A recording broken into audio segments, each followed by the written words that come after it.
விழுப்புரம் அருகே நெல் அறுவடை இயந்திர வாகனம் மீது லாரி மோதிய விபத்தில் சென்னை திருச்சி தேசிய நெடுஞ்சாலையில் போக்குவரத்து பாதிக்கப்பட்டுள்ளது. தொடர்பான விவரங்களை எமது செய்தியாளர் சிவச்சந்திரன் வழங்க கேட்போம். சிவச்சந்திரன், தொடர்பான விவரங்கள். விழுப்புரம் அருகே பிடாகம் என்ற இடத்தில், அதாவது சென்னை திருச்சி தேசிய நெடுஞ்சாலையில் பிடாகம் என்ற இடத்தில் மேம்பாலத்தில் தான் அந்த விபத்தானது ஏற்பட்டுள்ளது. அதாவது மதுராந்தகத்திலிருந்து மன்னார்குடிக்கு நெல் அறுவடை செய்வதற்காக சென்ற அந்த நெல் அறுவடை என்ற வாகனத்தின் மீது பின்னால் அதே மார்க்கத்தில் பின்னால் வந்த திருச்சி நோக்கி பின்னால் வந்த லாரி மோதியதுல அந்த நெல் அறுவடை இயந்திரம் விபத்துக்குள்ளாகி, அதாவது பாலத்தின் இடதுபுறத்தின் தடுப்பு சுவரை உடைத்து அந்த பாலத்தில் செல்லியது.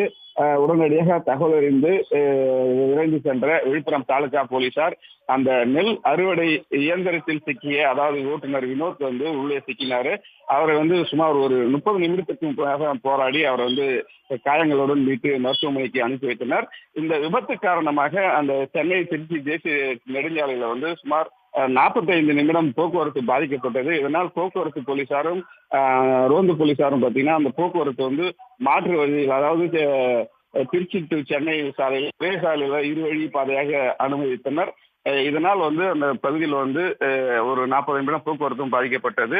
இந்நிலையில் தற்போது இந்த போக்குவரத்து சீராக வரும் காட்சியை தான் நாம் பார்த்துக் கொண்டிருக்கிறோம்.